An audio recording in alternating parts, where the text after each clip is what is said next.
Last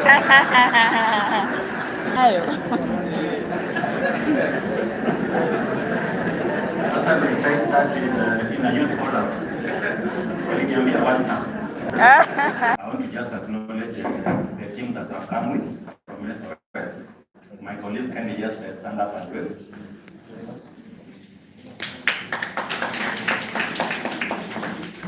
Then we've also come with the partners from KESCA, the Kenya Society of Caregivers. These are very special partners for us. We are working with them in SOS to support young people who have left alternative care.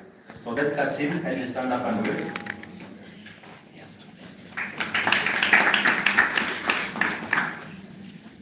Thank you.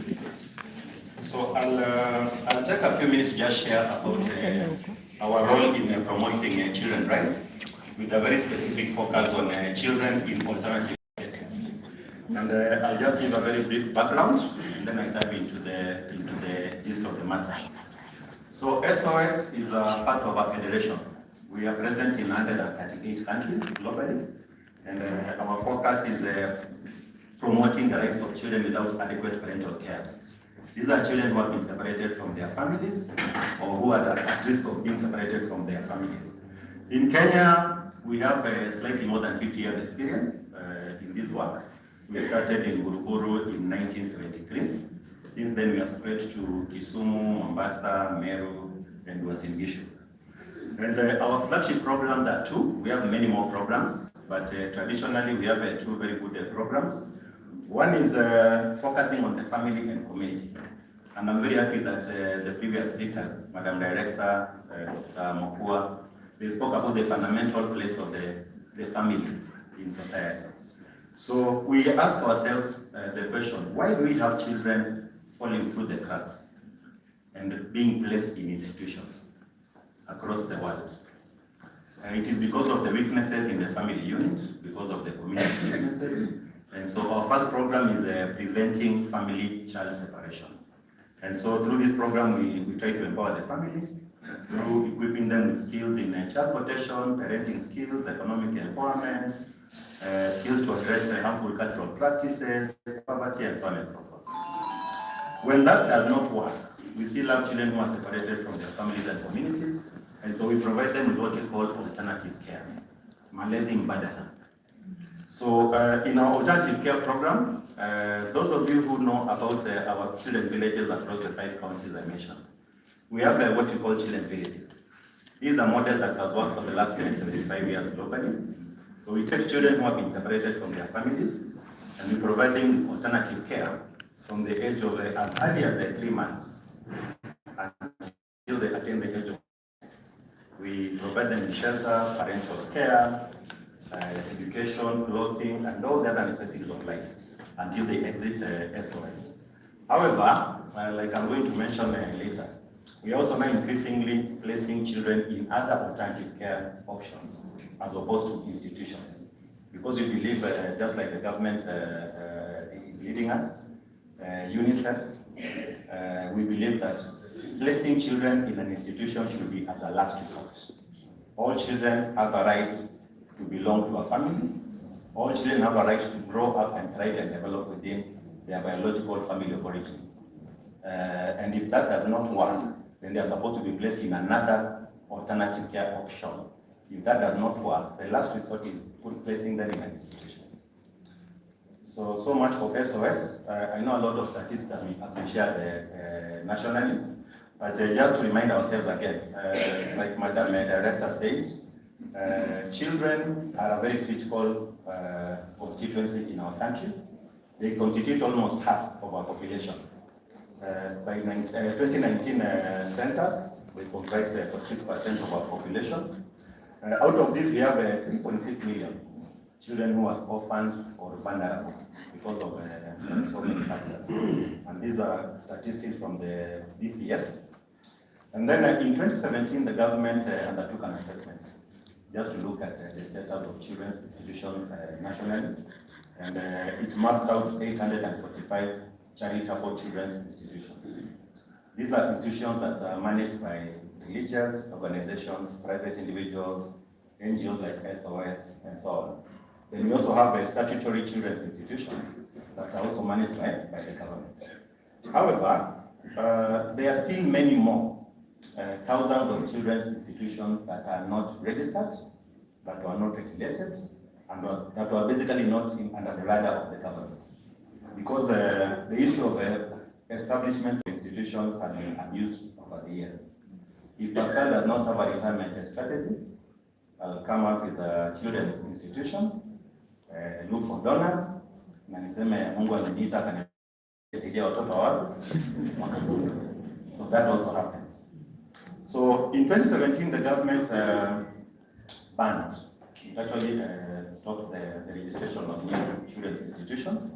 It also banned the adoption of Kenyan children by foreigners, again as a regulatory measure. And again, in 2017, just before COVID, these 845 CCIs were hosting around 45,000 children. That's a very big number. I know that the statistics must have changed because of COVID. But again, one of the key things that I want to point out here, and here I'm quoting the UN. In 2019, November, the UN General Assembly sat and they reflected on the situation of children without adequate parental care. And they issued a resolution. And according to the data, based on the UN statistics globally, at least 80% of the children that are in institutions globally have at least one parent. So what are you saying? Why do we have children in institutions? What is happening to the family? What is happening to the parents? So on and so forth. So, again, quite a bit has been said with regard to the legal frameworks. I like what my Muslim brother did by talking about the legal frameworks. So I just want to take us through some of the key legal frameworks that provide for the rights of children, so that you understand where our work and the work of the government and the work of other child protection organizations is anchored. The key international legal framework on children's rights is what we call the UN Convention on the Rights of the Child of 1989, followed by the African Charter on the Rights and Welfare of the Child of 1990. Both of them have been signed, ratified, and they are being domesticated by the government of Kenya. So it is because of these two international frameworks that now we have a lot of national laws and policies protecting children. These are the Constitution of Kenya 2010, Article 53, has a very specific provision on the rights of children. And one of the rights is actually the right of every child to grow up within a family as a unit. We also have the national guidelines on alternative care of children that provide for so many alternative care options whenever a child has been separated from their family. We also have the National Care Reform Strategy. These are very good roadmap, and as it states, it talks about the reforms that are going on in the children's sector. And it provides for a 10-year roadmap between 2022 to 2032, within which all children should have transitioned from children's institutions to family and community-based options. This is also backed up by the Children's Act of 2022 that also now legally mandates us to implement the care reforms and strategy.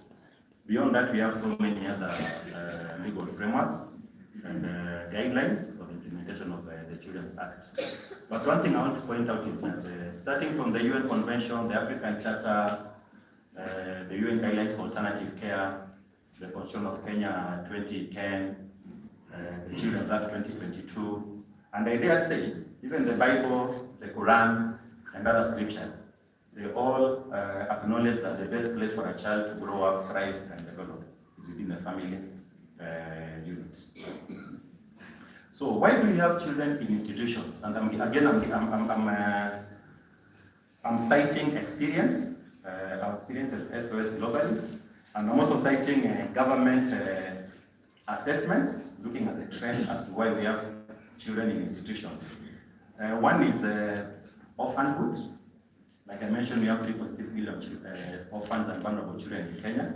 So most of the communities, families that encounter orphans think very conveniently. So and so has passed on, ameacha watoto, tuwapeleke wapi? Children's home. We have become very individualistic. We do not want to extend an arm like we used to do in the traditional days, to make sure that you can also take up the children under kinship care or other forms of care. And then we also have poverty. A lot of the children that are in our institutions are actually there, not because they do not have parents, not because they do not have relatives, but because they are poor. And again, we need to start asking ourselves human rights-based questions. Why are they poor? We have budgets every year.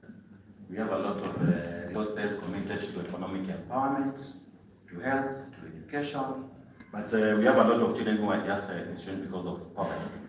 Neglect, abandonment, Dr. Mukua talked about the latest statistics on violence against children. A lot of children are in institutions because of sexual abuse, physical abuse, harmful cultural practices, including FGM and child marriages. And this is very fundamental. So many children are in institutions because they are seeking quality healthcare, quality education. And you go to some communities na unauliza, do you know where your child is? Anakuambia mtoto hajaenda shule inaitwa SOS. They don't understand that actually that's a children's institution. Wanaambia mtoto anaenda apate elimu bora, apate afya bora na kadhalika. So again, fundamental questions based on the research that has been done by Jesuits. Are we unable to provide our children with the quality education, quality healthcare in our family settings and our communities? Disability is a major challenge. We know that people who are able differently are normally stigmatized. We do not have the skills, information on how to deal with the children who are able differently. So in most cases, you find community members, families just pushing them to institutions, believing that they'll get better care. And then lastly, we also have children who are offenders or who find themselves in conflict with the law. And whenever a child has been taken to the police or to the judiciary, you know, let them commit them to an institution as opposed to looking at rehabilitative correctional care. Now, I don't want to talk so much about the impact of placement of children in institutions, but a lot of research has been done. In SOS, we did a very major study across 6 countries. I know the government has done a lot of research, but just in a nutshell, a child who has been placed in an institution, especially for long, once they graduate, they have a lot of challenges. Their developmental milestones are mainly delayed. They have a lot of challenges integrating in the external community. They have a lot of challenges forming positive relationships. They have a lot of challenges, even with self-identity, their own identity. Because you've grown up in an institution, you go back home and you realize you have parents, you have a community. You start asking yourself, what happened to me? Why was I displaced and taken up to an institution? And they're given another alternative family. Studies have also shown that in terms of mental, psychological development, a lot of these children transition and encounter a lot of mental health challenges, a lot of drug and substance abuse, issues with the SRH, and so on and so forth. And that's why the government in Kenya, the UN globally, and also child protection agencies, including SOS that has been taking care of children in institutions for the last 50 years in Kenya. We are saying that the best place for children to grow up and thrive is now in the families and communities of origin. So, I want to just introduce you to the 3 pillars of the National Care Reforms Strategy. According to the strategy, we are supposed to focus on 1, preventing family-child separation. So all our efforts and the resources are supposed to be redirected from institutional care to making sure that we strengthen families, we strengthen communities, and we do whatever we can to prevent children from being separated from their families and communities. If children have to be separated, then you go to the second option. There are so many alternative care options that I'm going to mention. We need to look at those options that are family and community oriented and place those children there. And because the government recognizes that we're still going to have institutions between now and 2032 at least, we need to transform how we are taking care of children within those institutions.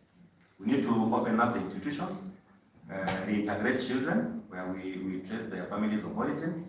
We need to socially integrate, to make sure that they are not growing up like they're in a military camp, but they actually integrate with the external community, and also remove the other institutional features as we give them autonomy. So I've spoken so much about the other alternative care options, and if we talk about placement in institutions being a last resort, then these are some of the other key options that are there in the laws. We have kinship care. This basically means that children are taken care of by their kinsmen, people who are related to them by blood. And statistics have shown that with a bit of support from government and civil society, so many kinsmen are ready to take care of children, as opposed to placing them in institutions. For Muslims, you have the kafala care. Then we also have adoption, which is a permanent form of alternative care. We have kinship adoption that have been introduced by the Children's Act of 2022. This is basically adopting a child that you're related to. We have foster care that is also becoming very popular in Kenya. And I'm very happy, Madam Director, that the government, through the State Department, is working with SOS and other stakeholders to train a lot of Kenyans on foster care, so that we can have a national database of foster care parents, so that if a child is separated from their family and community of origin, they can actually be placed under a foster care parent who understands what foster care is. We have guardianship for the older children. We have what we call supervised or supported independent living. When you actually support them as they are going to college, you hire for them alternative accommodation, pay for them rent, support their health care, and so on and so forth as they transition. Then we also have a child health household. And this is a phenomenon that was especially pronounced during at the height of the HIV pandemic in the 2000s, 1990s, but it is still there, especially in Western and Nyanza. So those are the key alternative care options. We have a few others, but they are more pictorial in nature, so I don't want to go there. So, what is changing? When you hear about care reforms, there are so many things that are going to change between now and 2032 and beyond. One, the government and the NGOs have strengthened gatekeeping. This means that right now, if you encounter a child who has been separated from their family, you don't just take them to SOS or any other institution. We need to start with the family tracing. Where is this child from? Can we trace the family immediately, even as we instead of looking at institutionalization? We're also looking at making sure that we limit admissions in institutions, and even where we have to admit, we start case management towards family tracing and investigation as fast as possible. We're also reducing admissions, like I mentioned. We are also focusing more on short-term care. Like SOS, for the last 50 years, we have been placing children in our institution for 24 years. That is very long time. And the longer the term, the more negative the effects. So now we are saying that even if we have a child who is in need of a placement, very short term, as we seek other alternative care solutions. Then we have also improved the family tracing, reintegration, and post-integration support. This is very interesting for us because 5 years ago, in SOS, we had slightly more than 1,000 children. Right now, we have around 650. In the last 2 years alone, we have integrated around 160. And it is our dream that working with the government, by 2030, we can transition all the children from SOS to families and communities. Then we also looking at the placement of many more children in other alternative care options as opposed to institutions. We are expanding family and community empowerment programs. Again, because if the family is weak, and that is why we are taking the child back. If the community is weak, it cannot provide the protection, it cannot provide education, health, then we are doing nothing. So even as we place children back to their families, we are also strengthening the families and communities better in terms of economic empowerment, child protection, and so on and so forth. And then we are also transforming the institutions to make sure that we have integrated child welfare programs. So we are not closing down as SOS. We are actually transforming our programs so that we are doing a lot of integrated programs around Korogosho, Dandora, City Carton, Kiambio, when we have the families that basically push children to excellence. Then lastly, because some of the institutions are really donor-driven, we're also engaging a lot in donor education, just informing them on what is going on in Kenya with regard to care reforms, so that we can redirect the resources, financial and human resources, to family and community-based care options. So I want to stop by a few key recommendations, and I'm very glad that the government is here. We have done a lot, but there's much more that we need to do as civil society, private sector, and government. We need to expand child participation, and I'm very glad that Dr. Mokua mentioned that, even in corruption issues. We sit in boardrooms, we sit in conference halls, we make a lot of decisions for children without hearing their voices and opinions.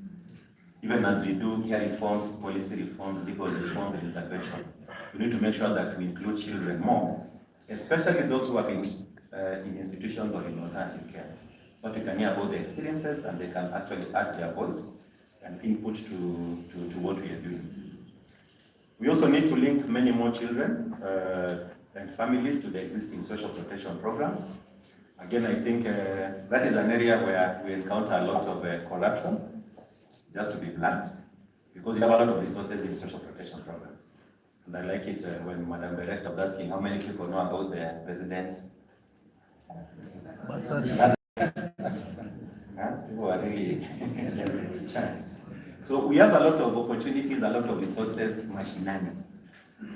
But the less we know, the more we promote lack of accountability.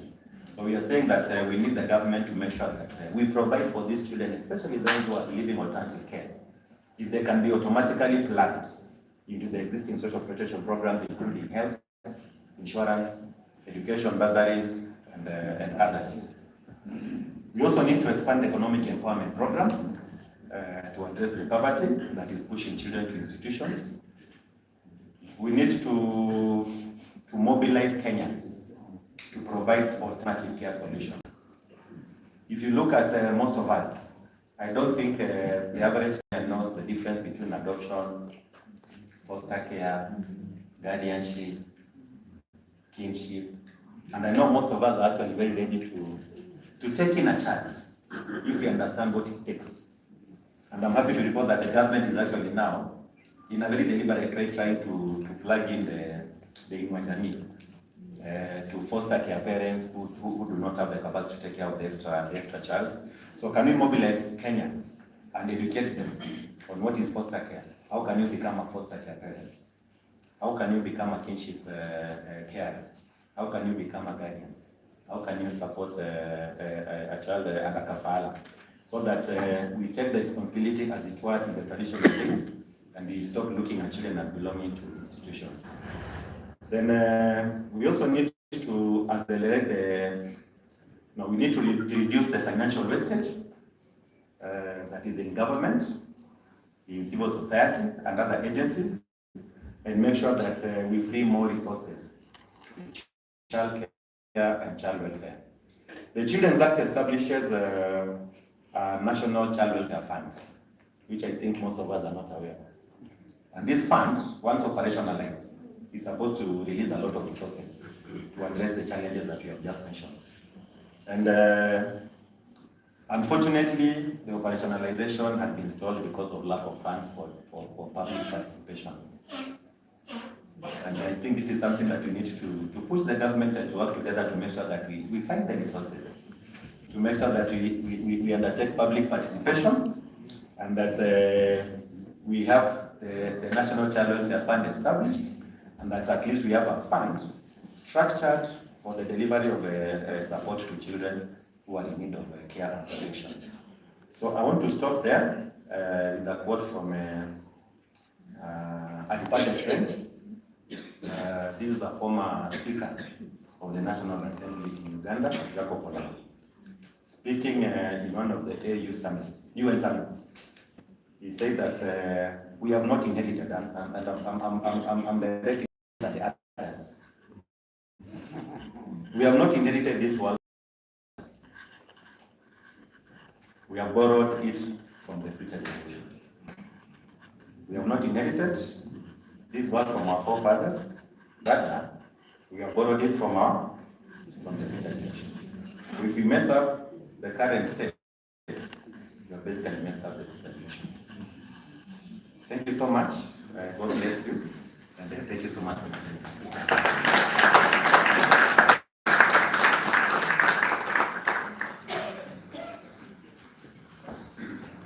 Asante sana ndugu Pascal for that very powerful presentation. But I'm just wondering, is that how you clap for someone who has done a proper research?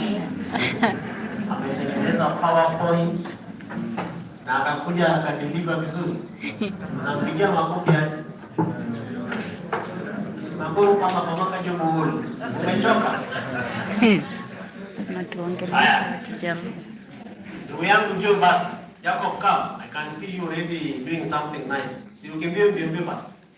You guide us into a nice appreciation. Dr. Amos, do you have a presentation so that we can? Okay. Please. Yes. Haya, tuangalie kule nyuma.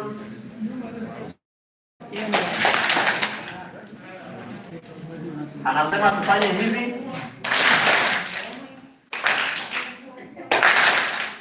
Thank you so much.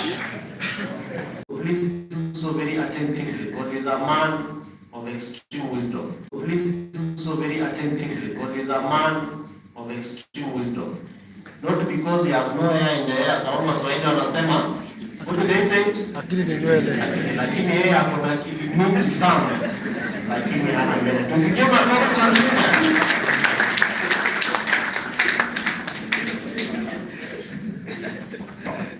Wrong moderator.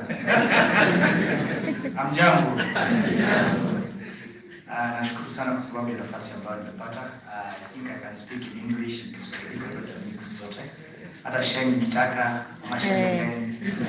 Kuna watu wengi nikianza kulobotos.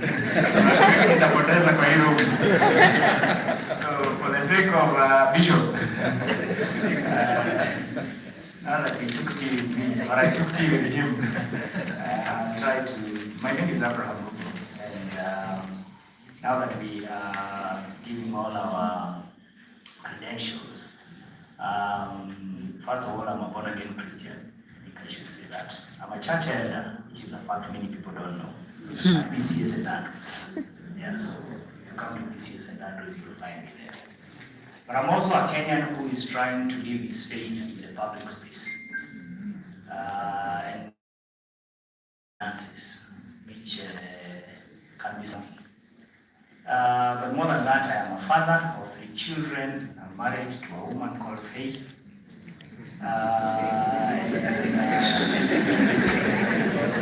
Nowadays I realize you're very clean. Many spaces. Even here in Kenya, where the partner is not necessarily what you think, and the child is not necessarily people are raising pets and all manner of things. I work in an organization called Budget Hub. It used to be called International Budget Partnership Kenya until last year, July, when we transitioned to Budget Hub, Budget Kiswahili. So we wanted a name that matches what we do. So that anytime we are speaking about budgets, hakuna mtu ambaye anachanganyikiwa nini tunafanya. We were part of a global organization which we left, and therefore we are fully now Kenyan. I came with my colleague who leads our research, so all the numbers that we mentioned actually is the one who comes up to them. Could be able, I don't know where we came with the whole air. He does the crunching, I do the speaking. I take the hard questions, he takes the glory. So for anything that you don't like about what we do, come to me. For everything you like, please go to me. That's how it works. We are paid to do that. Now, I was asked to speak about pesa and budgets. And anytime I have been requested to speak on this, I struggle. And the reason why I struggle, today I'll speak from my heart. Right? Because sometimes we speak many things. I struggle because anytime I've looked at our Kenyan numbers of budgets for the last 20 years. So I can almost authoritatively say I have looked at budgets in this country. And the reason why I struggle is how can a country that is so rich live so poorly?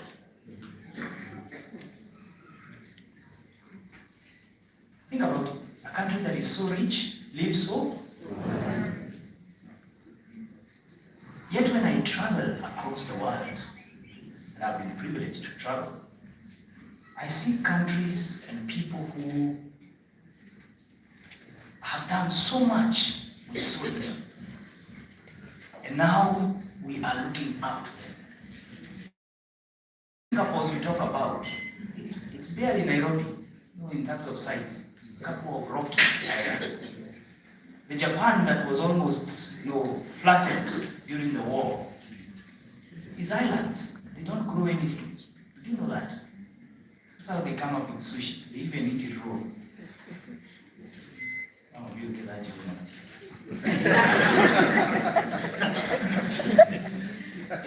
You go to Botswana just down here. It's really northeastern. But they are the leading providers of livestock and livestock products in the world. What is wrong with us?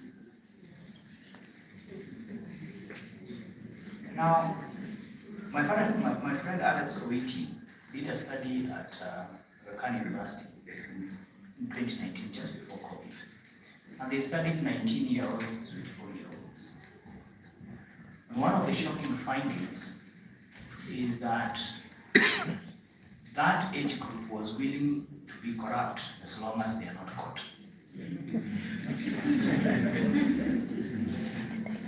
It's published, so and therefore, anytime we talk about money, it seems to be that when we think about public finances, many of us do not see the public in the finances. We see ourselves. Ni mali ya umma. So mdomo saidia nini? Kama mtu anasema kanwa daidia. Anasema kanwa daidia, but it's kanwa daidia. So it's how big your mouth is ili uweze kuuma ile mengi. Kwa sababu ni mali ya some of you are not good at the joke. Again, that's for the other year after elections. Because when you look at the numbers we are talking about in terms of public, I'll just give you a couple of numbers. Today I will not talk so much about numbers. If you think about every year, you have 100 shillings. I want you to think about it. I'll use a figure that all of us can relate. Every year you have 100 shillings. But out of that 100 shillings, you can barely account for 30 shillings. You can't tell where your 30 shillings go year after year. Because from the numbers we look at from the Auditor General, it suggests to us, and I'm saying it's a suggestion because not all money that has not been accounted for has been stolen, but if it has not been accounted for, it does not exist. It must have been taken by someone. And I want to allay the thing, because we are talking about corruption, money does not get lost. Hello? It is not about money getting lost. Somebody signed, somebody wired, somebody transferred, either by car, if it is cash, or wiring, or whatever means they used. So it's a deliberate act. So if 30 shillings cannot be found out of 100 shillings, and of the 70 shillings that is left, 60 shillings is spent on critical things. That 60 shillings, about 40 of it goes to paying debt. Another 10 shillings goes to paying teachers. And the remaining 10 shillings we divide it between military and the police. Oh, but then I've just broken for you the budget, how it looks like now. Then we are left with nothing for medical care. We are left with nothing for children programs out there. So we borrow. So this year alone, the budget is 4 trillion. That's 400 shillings. But out of that 400 shillings, we are going to borrow 100 shillings, 1 trillion.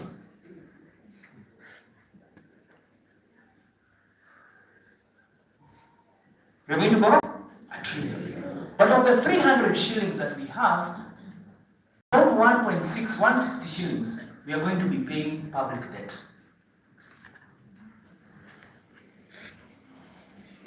And then you do another 400 shillings, another 40 shillings or 400 billion, you pay teachers. That's how much we transfer to TSC, 387 billion to be precise.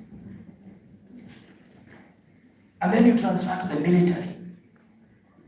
Another expenditure we incur so much, yet we have not been in war for the last 70 years. Our spending in military is almost the same as Ethiopia. What are we doing? What are we doing with ourselves? And then we borrow again. And for me, why I needed to say this is because I just wanted to give you the picture that a lot of the resources that we are spending them to run the system. When you look at the number of institutions that we have about 75 funds. 75 funds. We have currently 62 departments of government that have a PS.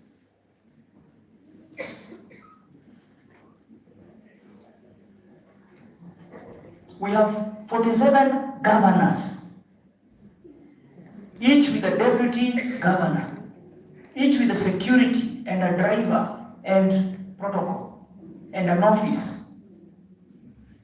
We have 2,222 MCAs. And I will not be surprised that half this room does not know their MCA. That's true. Or if you know them, you've never seen them. No, knowing and seeing is something very different. So we have this such huge system of government that we are just paying to run. 248 state corporations combined. That is from the Kengens of this world, to the KQs of this world, to the KPA, to the publishing, Jomo Kenyatta Publishing, to all these institutions, many which are just crowding out our resources.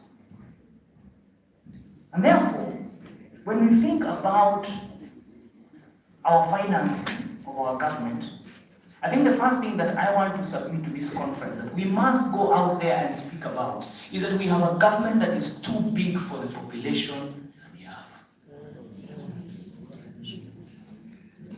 The USA has about 300 million population. Has how many states? 52. It's 52, but I keep forgetting enough. Washington DC minus here. We have 47 counties. We are 56 million. Okay, let's bring it closer. Nigerians, the known count is 200 million. The actual count, they say it's twice. There are more Nigerians outside Nigeria than inside. It's about 400 million. They have 36 states. Ethiopia, they are 160 million. They have 16, if I'm not wrong, states. And therefore, I worry that part of what we have done is that we have created a structure that we try to accommodate everyone. We have multiplied so many political positions and opportunities that they are crowding out resources for public service delivery. Because I can tell you for a fact, from the numbers that I have looked at, if the current trend is not reversed, it does not matter who is the president in 2027. It doesn't. I can assure you. In fact, if you have a new one, they have more problems. Because they too will be on the streets. Because we have no money to run services. We are just running the wheel. But the second thing I want to submit is that because of that, we are also not creating employment. Now, any economy that does not create employment will finally collapse.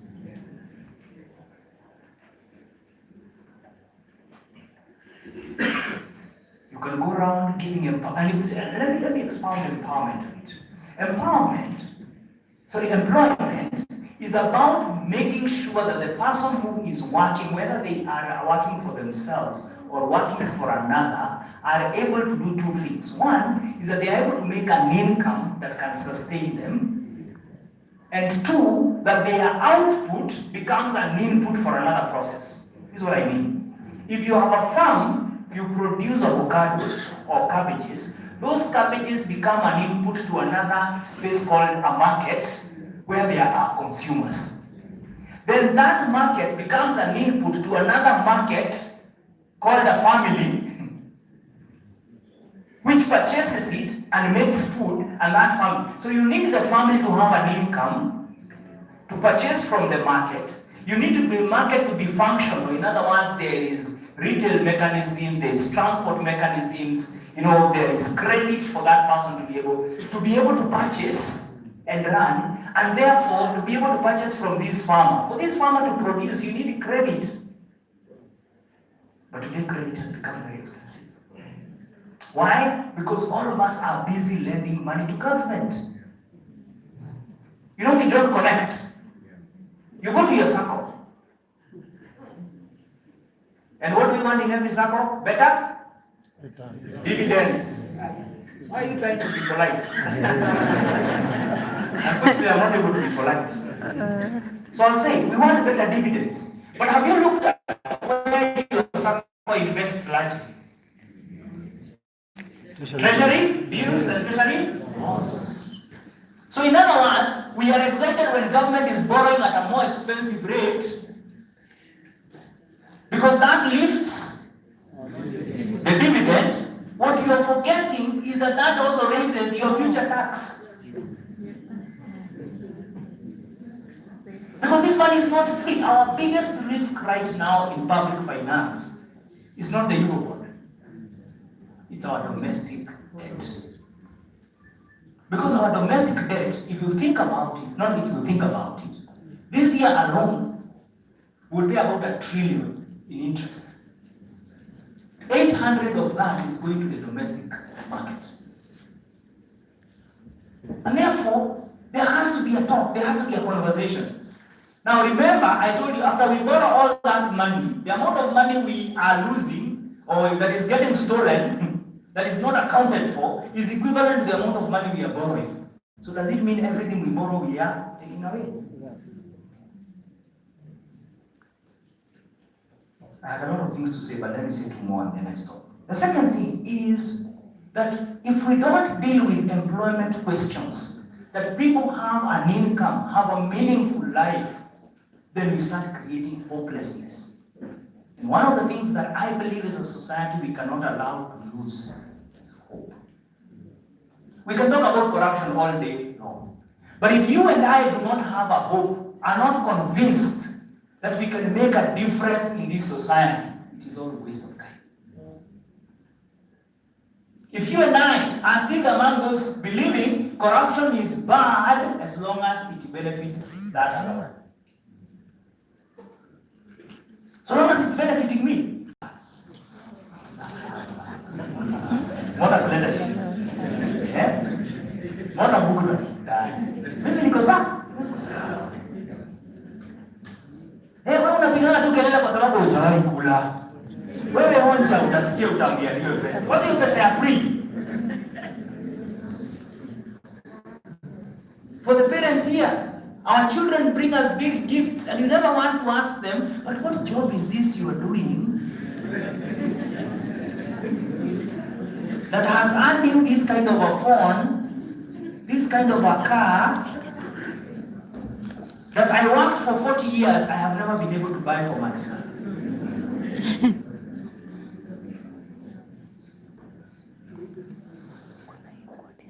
Because hope is a critical. Why do I think that hope is becoming messed up? 766 billion. 766 billion is the amount of money that is being spent per year in Kenya in gambling.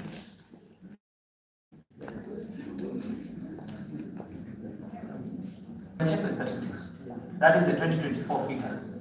766 billion. I'm not out of my mind.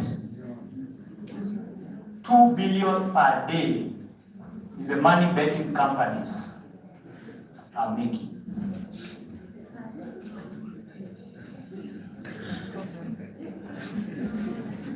I want you to think. I have not added how much is being spent in alcohol. And not alcohol to enjoy, because in Kenya I don't think people drink anymore to enjoy. People drink kumaliza. It's very sad that your goal for the weekend is kumaliza chupa mzima ya Jameson. And it's not even original Jameson, because the original Jameson, very few people can afford it. God knows what they are doing.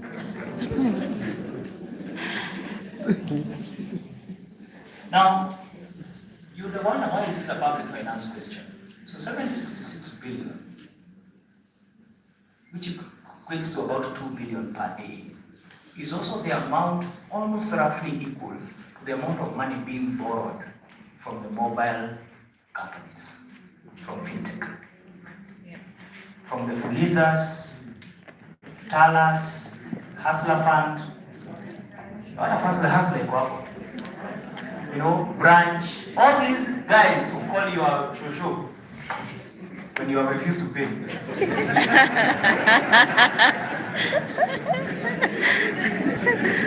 you know that?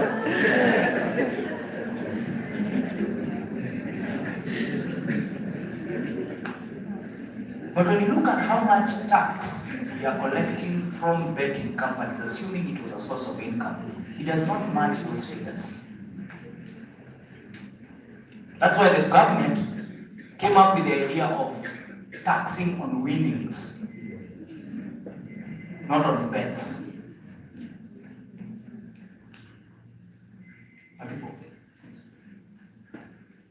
The last thing I wanted to say, I will not go further into that discussion because it's a deep discussion.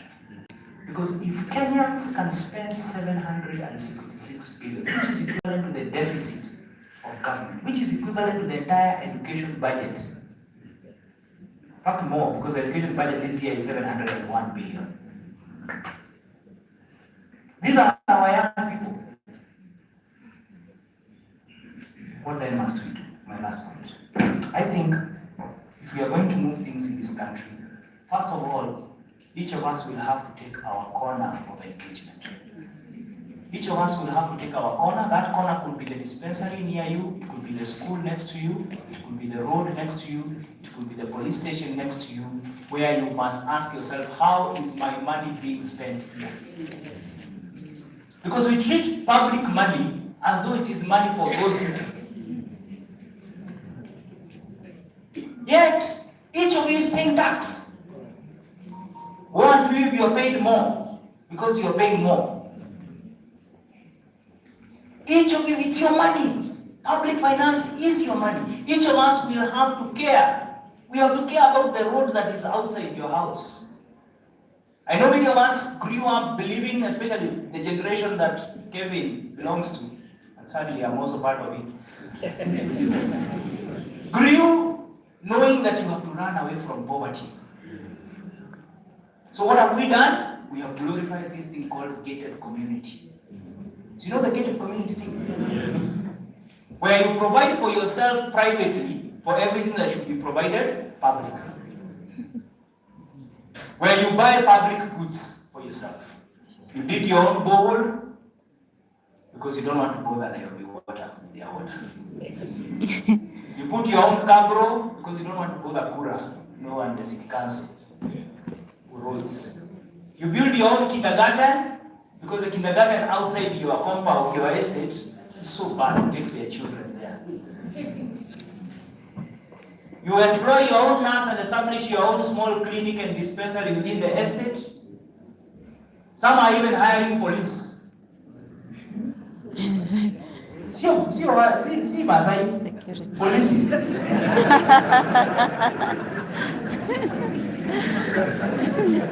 In other words, because you have money, we have, instead of asking, but why is the police station outside my place not working? Why is the dispensary not working? Why is the school not working? Why is the road not well tarmacked? Why is the water not available? Why is the AI guy? Because now we have to differentiate. So for the younger generation, AI is artificial insemination. Yeah. And for the older generation, there's something also called artificial intelligence. So I was in a meeting where there was serious confusion about the two. There's an extension service called AI.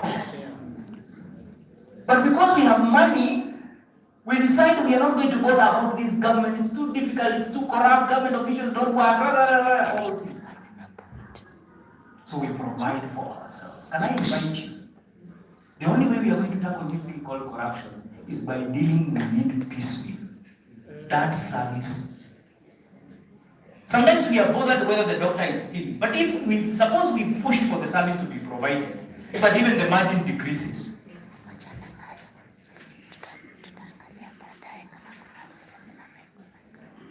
Secondly, I think it is time for us to push for consolidation of funds.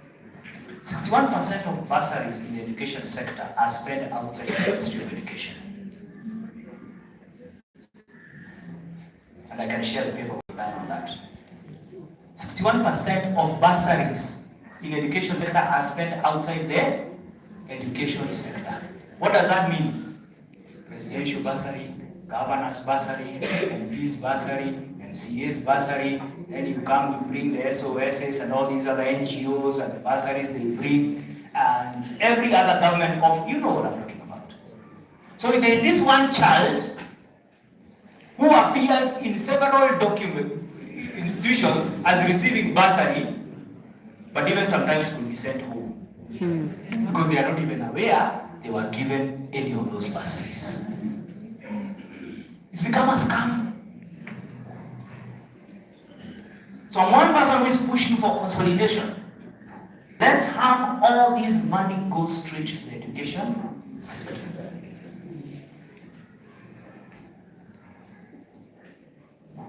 But finally, we must push for implementation. Kenyans, we must ask the hard questions about service delivery. We excuse too much. We understand too much. We become very collegial.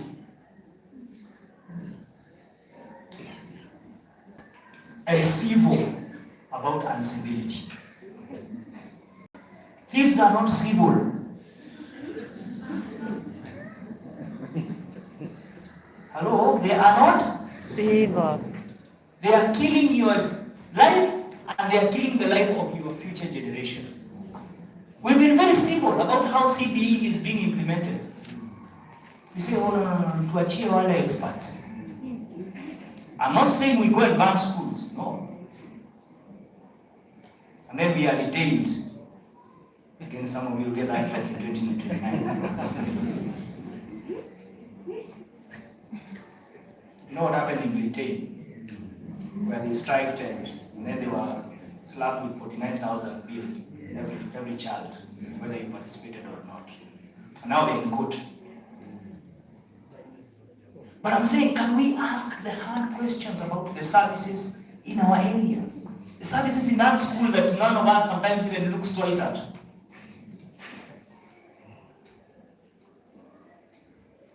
And whatever we do, we must keep hope alive.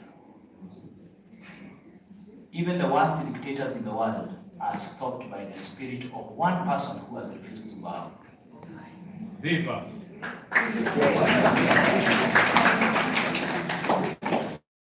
Because we can reflect on Bible. Think about Mordecai, who refuses to bow to Haman. Everybody else bows, but the fact that this Mordecai guy does not bow, it angers Haman so much.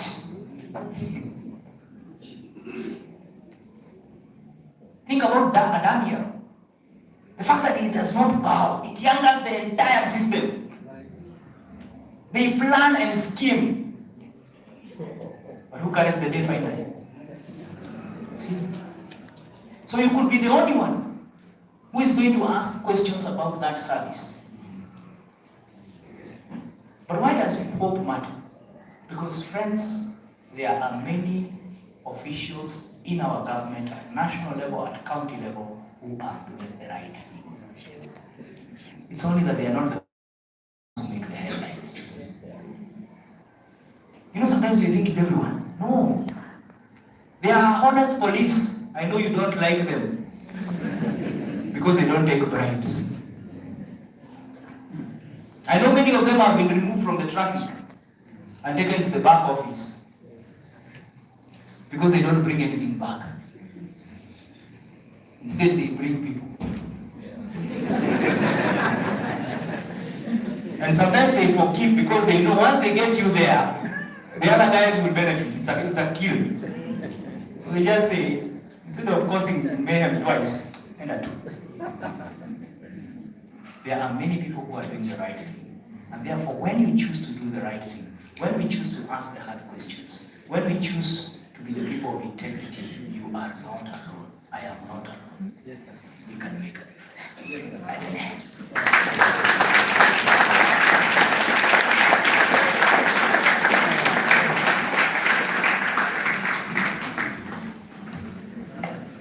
Sasa si mnaona? Nini? Niliwaambia? Nini? Yes, niliwaambia. Makofi mazuri kwa Dr. Amsu tafadhalini. Ni sasa piga tu makofi namna gani.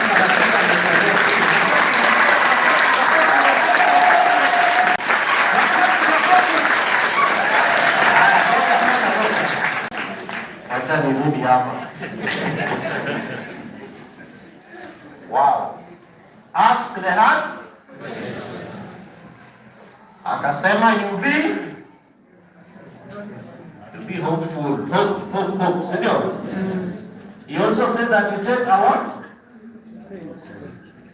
A corner somewhere. Sindio? It can be a school, it can be a road, it can be a dispensary. Take a corner. How many of us have their own corners? Okay.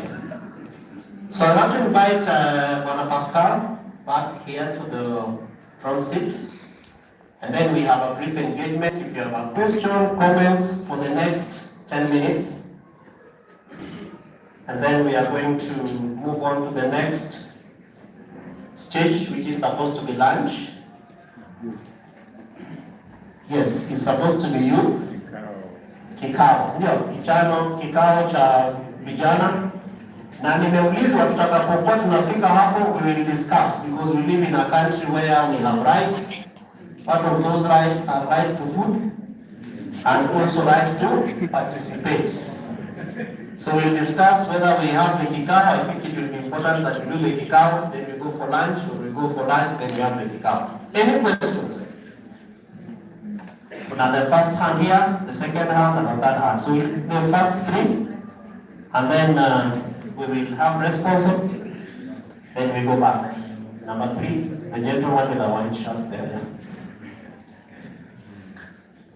I also wish to inform us that in our midst we have officials from the National Council for Registration of Children, rather Children Services, and at some point will also be, of course, if with permission from Daktari, we'll allow one of them to speak on their behalf. I've spotted a sister to one of my friend MPs, and we'll discuss with AMS whether I should associate with them later.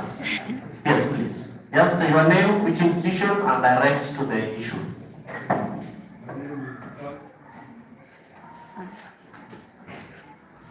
name is Charles from Central Binary. Tumsifu Yesu Kristo. My name is Charles Mangera from Central Binary. I had a question for forgotten the name SOS. So Pascal. So you guys are saying you are pushing the kids back to the family, of which is a good thing. And you are from the human rights, I believe, institutions. But I have a problem where you people from the human rights institution, your definition of a family is different from us Christians, especially Catholics. You, for example, we know you push for same-sex marriages, and those people can adopt children. And we, obviously, as Catholics, we oppose you. How will you handle people like us? Thank you very much. Yeah, the second one, the gentleman. Yes. Over there, before they are first.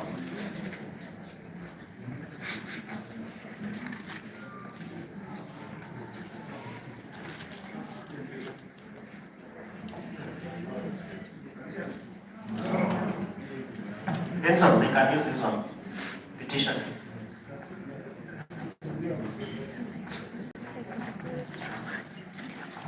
Thank you. I'm away from St. Joachim and Soweto Catholic Church. I have a comment to Dr. Urugu. My question is in regards to the issue that we talked about. Thank you for giving us hope. Actually, the level of despair is very high. Thank you for your speech. My question is about how can we address the issue of accountability at the level of the grassroots, where information is not provided by the policymakers and also the government institutions. So there is the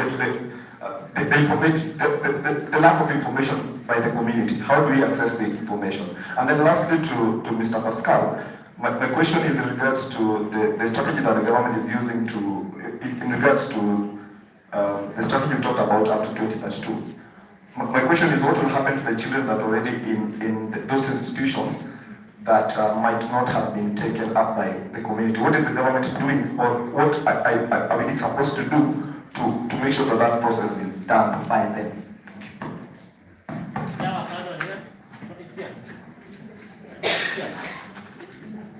We take the first three, and those who carry the arms, they come back.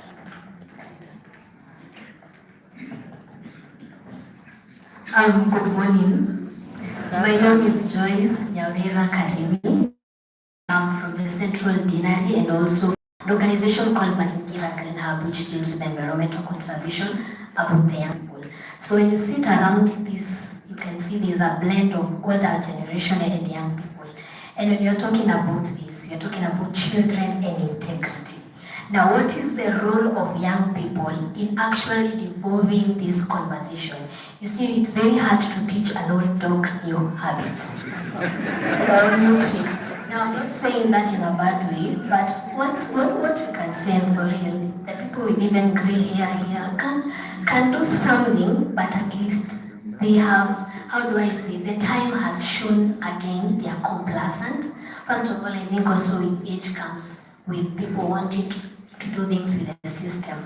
But now, you know this thing called Gen Z, when you come and say Gen Z, it's not a good connotation for most of you. You think we just come and disrupt, which we do, because we have learned that when we sit here and just have these dialogues, there's nothing that changes.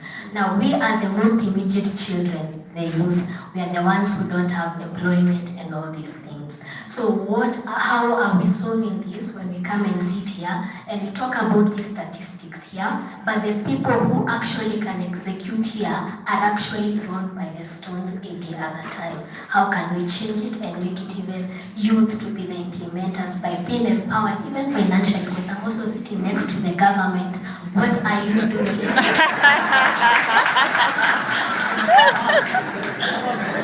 Yes, what are you doing? Because we do have what it takes. We have gone to universities. Myself, I'm a lawyer, but you realize a thing that actually makes us not do much is also the financial implications. When we was talking about this big money, how are we being supported to actually make sure that we change the conversations in the most productive way as youth? And also the children, the people actually who are giving children for the next generation too.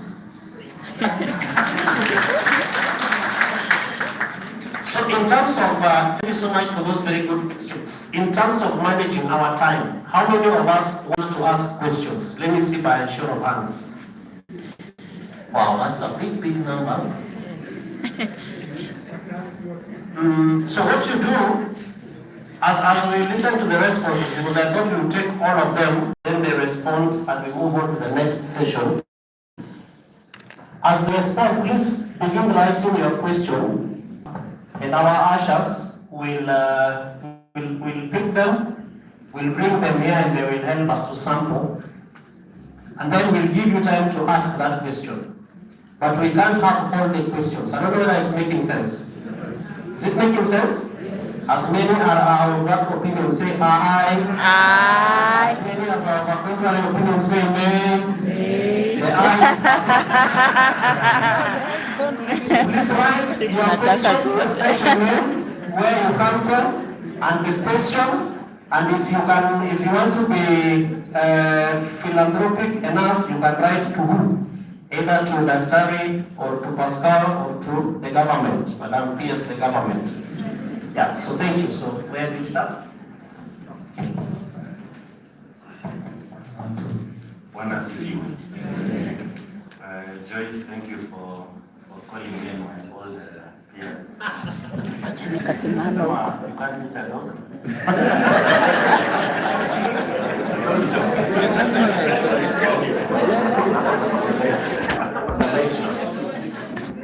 So I'll briefly take three questions. One from Charles. That's a very good question. Let us not assume that all human rights organizations advocate for same-sex unions. In Kenya, we are hosted by the government and we operate under the laws and policies that I mentioned. In Kenya, homosexuality is illegal as per the penal code. And as SOS, we also go by the traditional definition of a family. And we do not advocate for same-sex marriages or same-sex unions. So when you talk about the family, we talk about the traditional family that you know. And just for your information, I'm a very strong Catholic with a lot of values. So even as I advocate for human rights, I still have my own values and so on and so forth. I know in other countries in Africa, things are changing. If you go to South Africa, the definition of the family is changing. They have legalized the same-sex unions, so we can have actually Tom and Andrew getting married, and not only getting married, but actually adopting children. But in Kenya, we are not there. But we also need a dialogue, because we're in a dialogue space. We also need a dialogue, a broader dialogue on the changing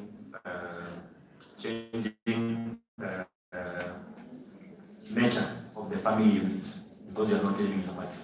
But our subscription is the family definition as per the law. For the second question, the care reform strategy is a 10-year roadmap. And it gives us a lot of time to make sure that you can transform institutions and make sure that we transition children to other care options like I mentioned. By 2032, if that does not happen, because the government has also developed a monitoring framework, we are monitoring how the implementation is going. So if that will not have happened 100%, then I think the government will sit down with stakeholders and see what else can we do. Do we need more time, or do we need a change of strategy? But looking at the statistics, again, like I mentioned, more than 80% of the children we have in institution have at least a living relative, a living parent. And so we believe that if we can strengthen that family unit, that relative, that community, and make sure that we popularize adoptions, foster care, kafala for Muslims, guardianship, we can have many more children absorbed by the family for as long as we capacitate the family and also the community. Maybe I'll respond to something that you've not asked about. We have children who are totally abandoned, who do not have any family to be traced. And we also have a lot of people who are ready to adopt those children. It's only that they do not understand the dynamics of adoption. Once we popularize adoption and we tell people you can actually adopt a child, acquire full responsibility as a parent, have the child acquire full rights from you, even in terms of inheritance, then there will be a lot of uptake. And that's why I said that we need to look a lot of public awareness and on our responsibilities as individuals, as families, as communities, in terms of taking over the responsibility of children who have been separated from their families and communities. And then lastly, Joyce, that's a very good question. And that's why I spoke about child and youth participation. And if you don't know, we actually have national guidelines on child participation, very structured. And one thing that you mentioned also that I like is that for you to participate effectively, You've got to be empowered.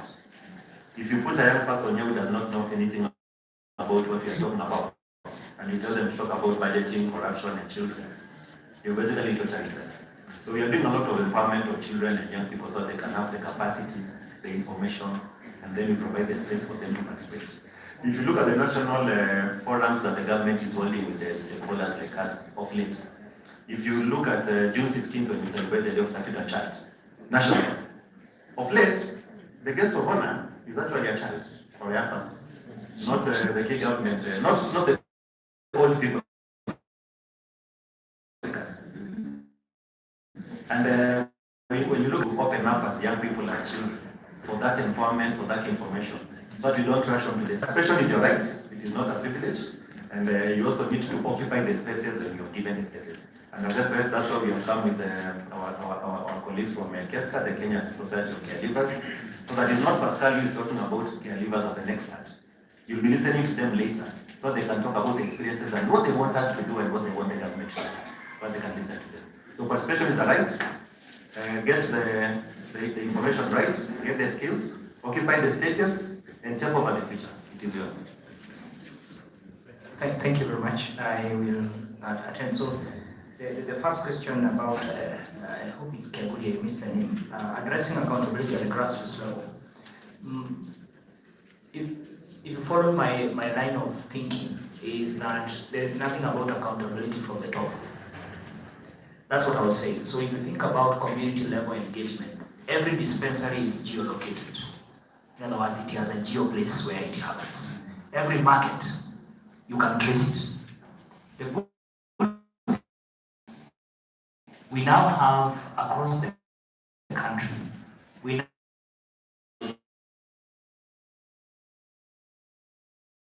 the good thing about them at that local level is because of the political justice, we made it very clear. CA wants to see how many projects are coming to my ward. It's a good thing and a bad thing. It's a good thing because we have visibility. It's a bad thing because it splits the limited resources into small pieces that cannot deliver anything meaningful because they still value in consolidating, as I say. So our first starting point is looking at the budgets, and sometimes when you go to those documents, they may look big, but actually, when you go through them, you realize you actually can even search, because most of them are PDFs. You actually can search my location. You just need to type your ward, or you will most likely it will take you to the specific area. That's one. Two, organizations, especially the ones that I even invited, including Budget Hub, do some analysis on different questions at that particular, across the country in terms of budgets. Again, that's very helpful. But there's not going to be running away because we claim we are an information, we are in an information age. We have good internet penetration. Among the young people, I think we just need to make that one extra effort to study, to look at the documents. Now we even have AI that helps, that helps you to analyze and summarize things. Somebody has asked me about gambling. I did not talk about IFS because there was really no time. And also because I'm not an expert. There's a very intricate web between money laundering, which we call wash. For the younger people that understand what I mean by wash. You steal public resources in bulk, in cash, then you have to clean them through a mechanism. Unfortunately, part of that mechanism has even included some churches. It has included all these car washes you see around here, all these petrol stations, all these big buildings, salons, pubs, which basically they will sell products worth 100,000, but they will bank 3 million or 4 million every day. So the money that was unclean becomes clean by going through a system of a marketplace, which is not being reflected economically, because you cannot see that money moving and then gets into the system. The second one is that there's also a lot of money laundering. Now, Kenya, at the moment, the financial accountability factor, I keep forgetting the full. And the reason why we are on the great playlist is because which basically means there's more money moving outside the formal system that is moving within the formal system. That's something so currently going on. To curb anti-money laundering, conflict of interest. So around this, what is advocacy around the issue of gambling? I think first of all, gambling has to be attacked from the perspective of but secondly, we have to give hope. But secondly, also working very hard. These are the questions that came. I want to believe you're not reading all those questions. I want to believe you're not reading all those questions. If you don't clap for someone today, nobody will clap for you tomorrow. 5 level. Please just happen and appear over. Good questions. They will prepare responses today or tomorrow.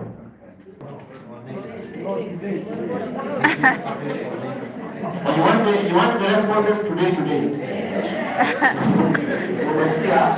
They want the responses today. So we categorize them. There are series Dr. Ruben, and then so as they speak, I will be handing them over to you. So Daudi, we start with you for the question on access to information. Good afternoon. Good afternoon. So my name is Daudi Mumbe. I work with the Commission on Administrative Justice, popularly known as Office of the Ombudsman.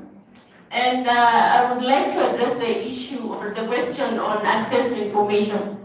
Luckily, that is one of our mandates as a commission, the enforcement and implementation of the right to access information. So how does it work?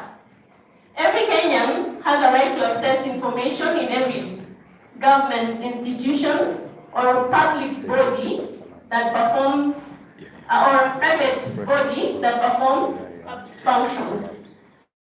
So if you walk into any government institution, there are records, public records that should be readily available or available to you as a Kenyan. So the request is to be done in writing to the public institution, and within lapse of 30 days. If the same is not available to you as a Kenyan, then you come to the Ombudsman. We sit as an appellate body. And in this specific mandate, we have enforced, with this specific mandate, we have powers to give orders that you can actually implement in court. They can only be appealed in the High Court. So we have sort of a final say in terms of ordering every public institution or a private body that performs public functions to avail the information to you. So please, don't be ignorant as a Kenyan. Yeah? If you want to know anything about a public institution, you want to question the processes, procedures, just visit the public institution. You have a right to access information. Thank you.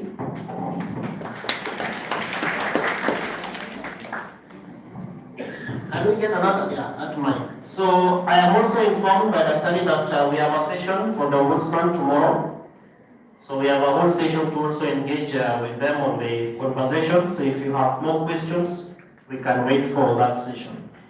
So I have given our panelists very few minutes to just scan through the questions, and we have agreed that they will respond to them, they will write the responses and wire them back. Now that Dr. Rugo spoke about wiring, you wire them back to us, and then we will get the responses. But in case there is anything here that you wish to respond to now, which is urgent and pressing, I think we'll allow you to do that as well. So we'll listen to the PS and then we'll move on to the next session. I think you can come over.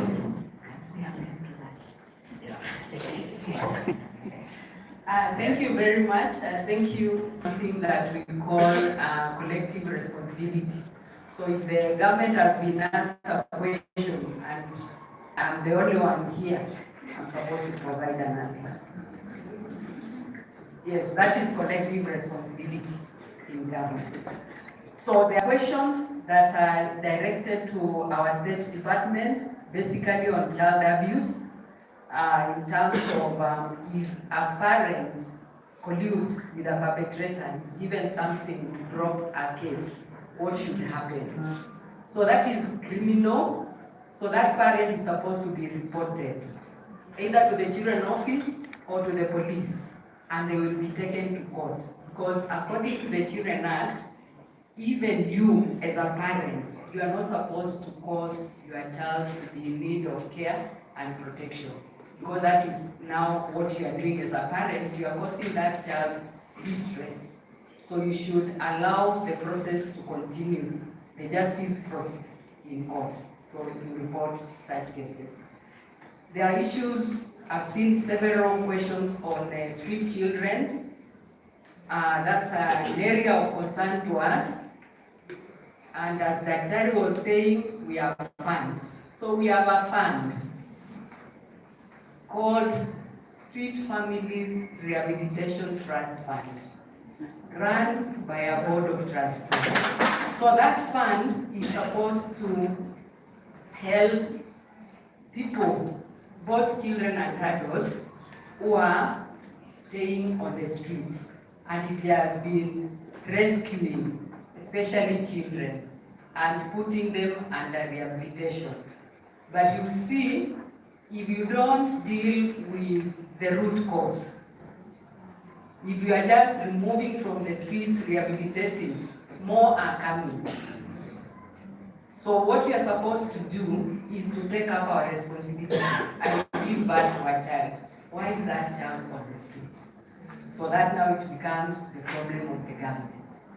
So we are supposed to be having preventive programs, what Pascal was talking about, prevention, family strengthening, family empowerment, so that children do not get out of their families to come to the streets or to go to institutions. So there is that program that is ongoing. It is not completely removing children from the streets, because the children come every day. Every time you go to the street, you find a new child. So where are these children coming from? They are coming from where we are staying. So it's something we also need to discuss as a community. Why do we have children on the streets, within our families? And I've seen issues of protection of unborn children. Unborn children are actually protected in our constitution. We are not allowed to terminate unless it's because of to terminate pregnancy unless it is a danger to the mother.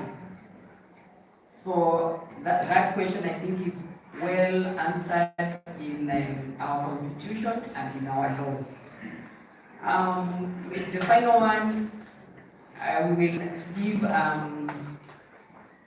written comments, but now this one is about our state department, whether we are devolved. We are not devolved, we are national government, but we have offices at the regions. We have officers at regions, 8 regions, the former provinces. We have officers in the 47 counties. We have officers in sub-counties, 408 sub-counties. We have not gone below the sub-counties, but you can get our officers in the sub-counties. If you have a case to report and you are not near a children's office, you can call the number 116. 116. It is free from any line. Just 116, report the matter, the children's officer will be reached. from everywhere in this country. Just call 116. The matter will be picked, and it also provides telephone counseling.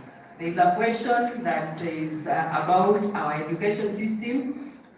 It's about why our system is not practical based, and I think that is why CBC has come in, CBE has come in, because we have become very theoretical in 844. We started well, but along the way we lost it.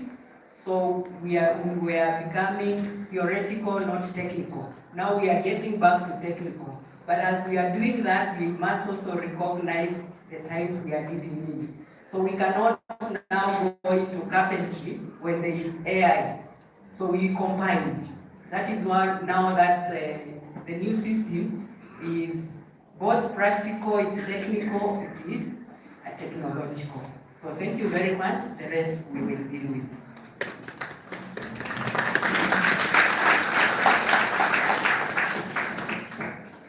Asante sana, Madam Director, representing the PS, again for those very summarized responses to our questions. So I will ask Dr. Hans to also respond to a few. Do it here. Very briefly, then we have Pascal, then we can move on. Yeah, thank you very much, and thank you for all these questions. I think the challenge that is a lot that we are doing. I'll just speak to two of them. One which has to do with question of devolution. A couple of us have asked about what happened with devolution and how we do that. And one that what gives me hope. And then the other more specific ones, I think we can try and give some responses. Now, devolution is about distribution of functions for service delivery between a national government and county governments. The mistake I often worry, and the national government guys are very happy about it, is that we have equated devolution to counties. But when you look at devolution from counties' perspective only, you literally are staring at 10% of the national budget. Only. So 90% is not there. If you look at the totality. So the budget for this year is 4 trillion. Devolution, counties will receive about 400 billion. Just slightly above what the education sector. No, so it's less than what the education sector will receive. Just slightly above what TSC will receive. That's for the 47 counties. What about the national government and the other institutions? What about this 90%? And therefore, for me, is to suggest very strongly that our reorientation to devolution has to also ask, what is the national government doing? And Schedule 14 tells you what the national government should be doing. So sometimes I see people beating up governors for matters of secondary education, for instance, or even public education. Yeah? Yeah, Schedule 4, sorry. What did I say? Oh, it has 14 functions for counties. I was still correct. Sorry.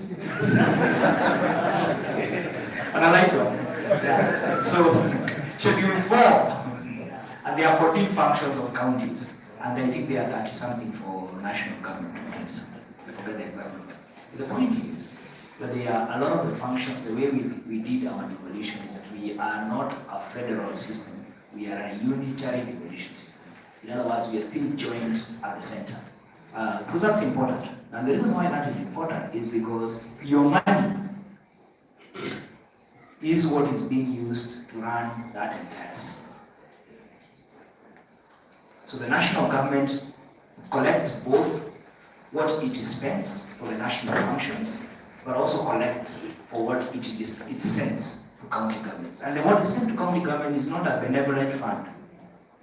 You know, it's not a big brother who is kind to this young brother who does not have a job. You know, it is by constitution. And therefore, for me, I think, so when we are directing our questions, so there's a lot of limited activity at the National Assembly, for instance, asking about questions around national government spending.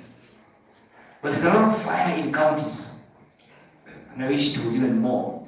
But in counties, there's fire, but it's like fire with understanding, because after all, we'll mtu wetu. Huyu governor, unajua tena tusikie governor sana ni wetu. and some are taking advantage of that. What about the number of units? I think there is still a space for efficiency. One way, the radical way, is to reduce the number, the actual number of units. But the non-radical way for a start is how much we can consolidate around the regional economic blocks. So that every Bungoma, so take an example, Vihiga, Busia, Kakamega, Bungoma counties, those are just next to each other. Okay, let me come closer here. Murang'a, Nyeri, Kiambu, most of the issues they are dealing with, save for the urban side of Kiambu, are the same.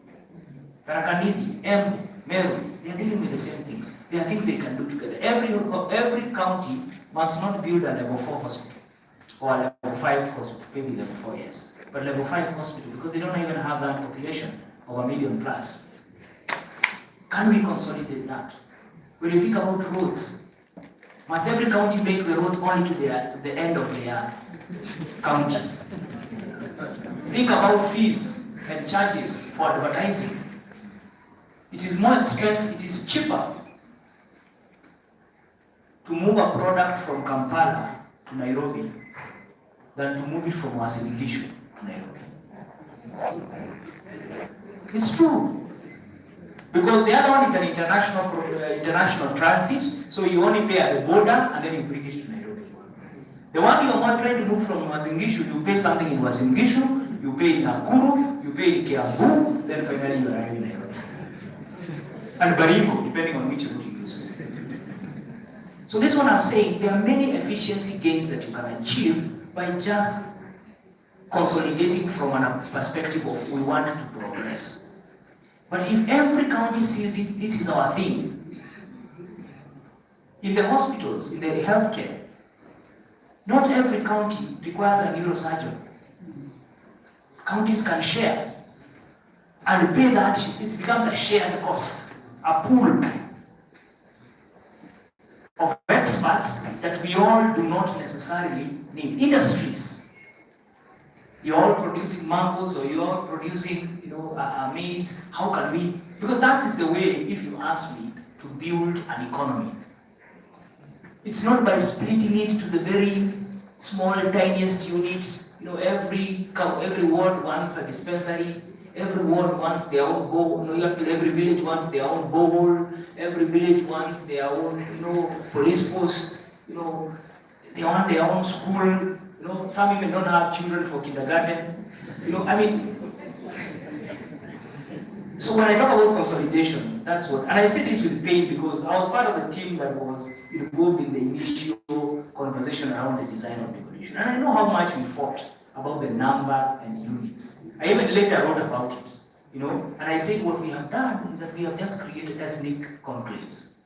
And they will be very difficult to break. Because now the couriers want their own county because they believe they are not kissing. The Mbere want their own county because they believe they are not Embu. In the northern part, every clan wants their own country. But they are all Somalis. These are the things that I'm saying, the hard questions that we must be able, but as we do all that, there's still a lot of room of stretching the shilling to provide services. Hope for dealing with corruption. I think hope is domiciled in people. 2003, Kenya was ranked among the most hopeful nations in the world. Those who were born around that time, no offense against you, but those who are older will remember people are even doing citizen arrests. Do you remember that? A policeman is asking for a bribe, wananchi wanampiga pingu. Because hope is domiciled, change is domiciled in the hearts of the citizens. It cannot be law, it is not chapter 6. Integrity and leadership. It is not even the Bible, because in the Bible you have to appropriate that into your own life. It is in you and I. And my last words, because the rest I will have to write, I will say, for the older generation in the room, I think it is time for us to ask ourselves, what kind of a world we want to see long after we are gone. The young people have energy, but sometimes they have no skill. You have skill, but you have no energy. So how do we make sure that then when we meet, we are not telling these Gen Zs, you Gen Zs, mnakuja tu kuharibu. Why don't you take time and help them see how best to do it? They may be asking foolish questions according to you, but those are the questions of their generation.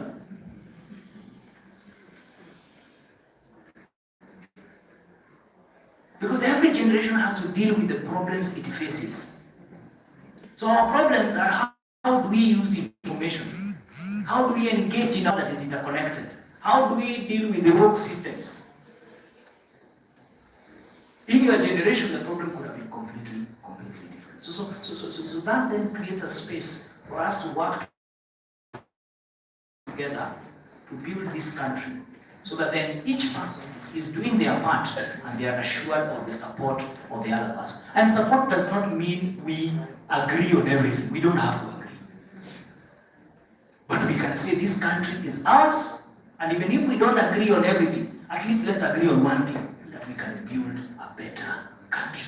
The countries we admire out there don't have stable politics, but they have agreed. Germany, one time, they had no government for 6 months. They had a hung parliament. You remember that? You follow the story. But there is no day people went home and there were no lights, or there was no water, or you went to the hospital and there was no supplies. Can we at least agree that we need our healthcare working? We can fight politically. We can differ, we can disagree, but let's not disagree that there is no capitation for children in school, that there is no grade 9 classes. I mean, some things are even beyond being low, they are shameful. Now I must stop before I start the next one.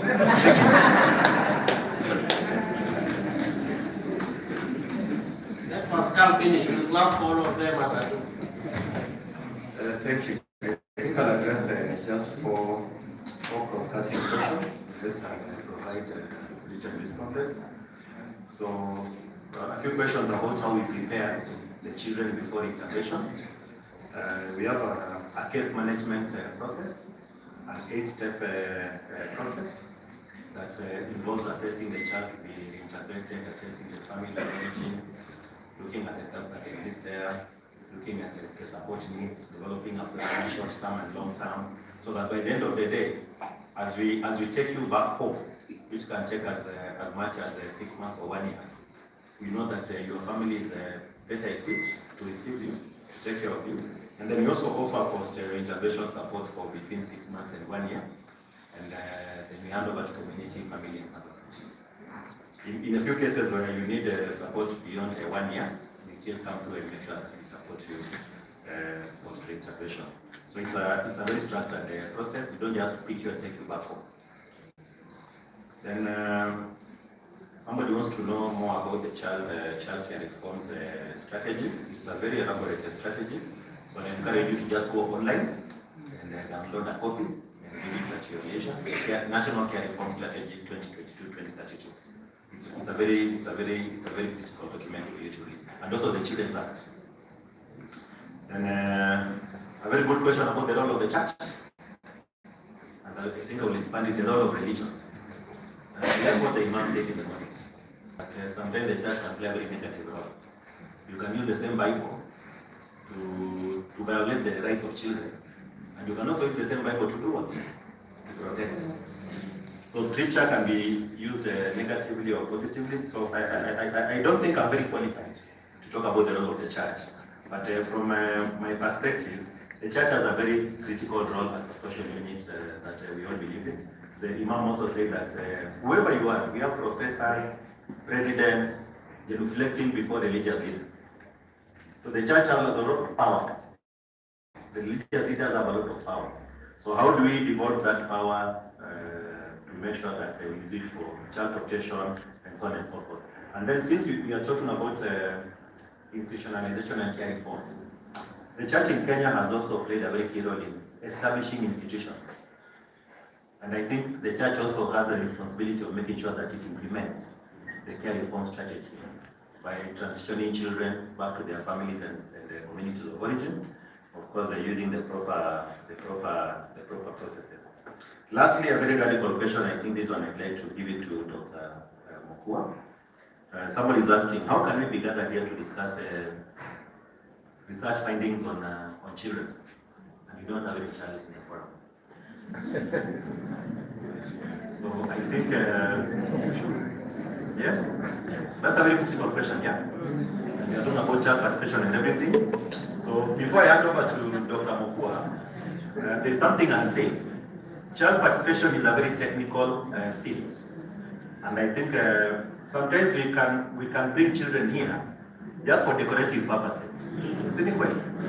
And as child rights practitioners, we are trying to make sure that we do not bring children for decorative or tokenism purposes. You can go to a place and unapata watoto maybe Pascal, but they don't even know who Pascal is. And then we say in our reports, children have done what? They have participated. That is not participation. I can write a very good poem for a child. Naende asome na pigiwe makofi, lakini after that anasikia kulia because they're even afraid of the crowd. So we have levels of participation, starting from manipulation, tokenism, up to now, where we have children and youth who are empowered, skilled, and who can actually stand here and lead the agenda and say that we don't want it done like this. So we need to get there through empowerment and so on and so forth. So one thing I'll just recommend as a child participation expert to Dr. Mokua's team is that after this, maybe you can develop a child-friendly version of the report, all the children's forums with youth, disseminate the same findings to them and get to know what they feel, and they'll give you some very good insights. Otherwise, thank you so much. I'll handle the rest in writing.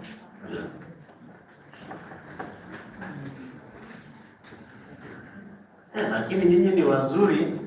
Nilikuwa nafikiria pengine sasa mmoja wetu ataanza kupiga makofi. Sasa Romano Imeki. So somebody, I see Madam Gatti is raising her hand. Please come because I want you to just in 1 minute acknowledge, introduce yourself and your colleagues from the National Children Council for Children's Services. And then I'll request one of us who can help us appreciate these wonderful panelists. For Makofi, please come. Yeah. As when she finishes, then you can lead us. You only have 30 seconds. No, sorry, thank you so much. Actually, I just wanted to add my voice on child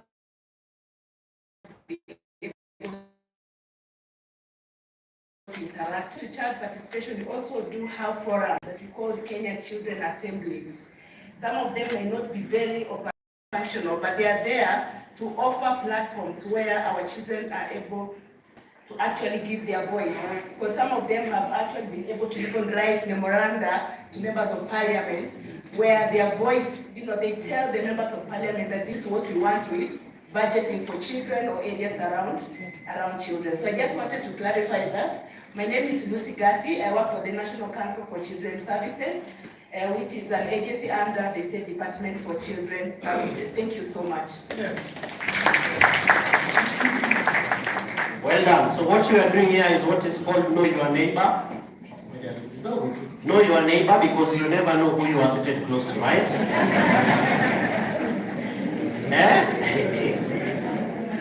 Know your neighbor. Huwezi jua, tukimaliza kesho Mungu akitujalia tutaulizana whom have you met here?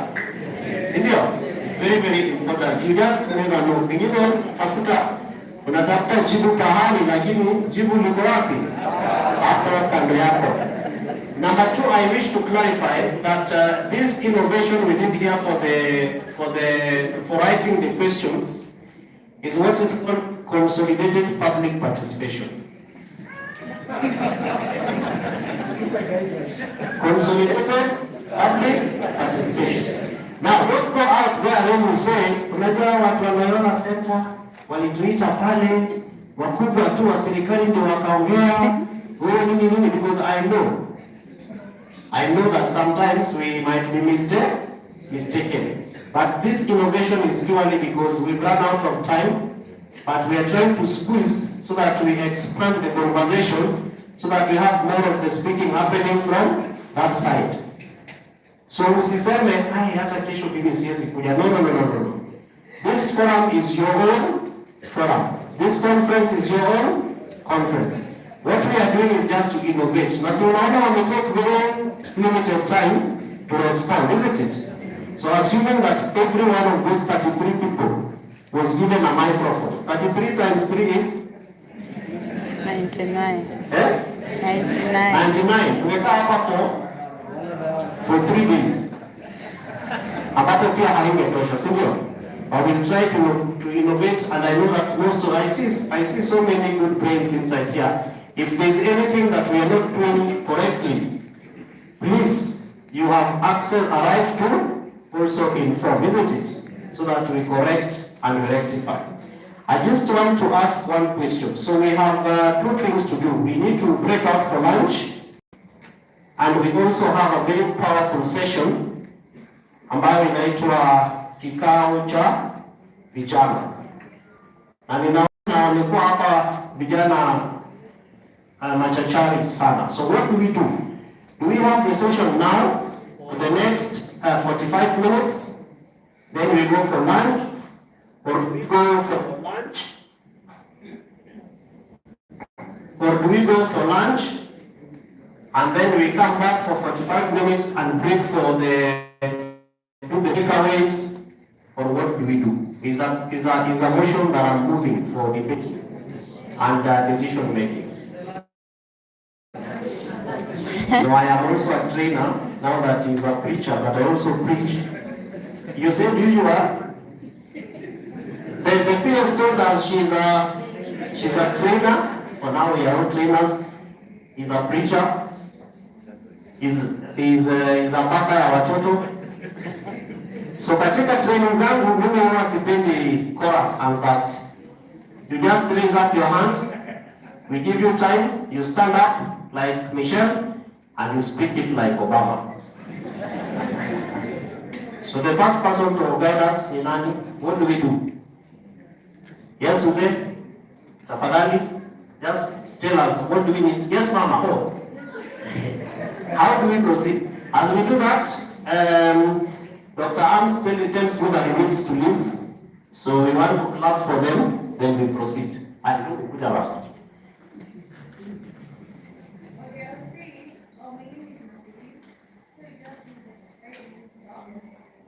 Okay, we have the first proposal. We do the 45 minutes and we break for lunch. We'll come for a second proposal so that we can easily vote. I am working with Brenda. I want to connect to myself. I'm not able to go for another 5 minutes. I would appreciate if you break for lunch and then we come back for the next session.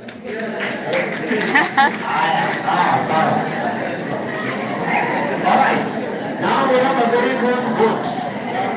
We have 45 minutes now, then we break, or we break, then we have 45 minutes. I put the vote. As many are also of the opinion that we have the 45 minutes and break for lunch, say aye.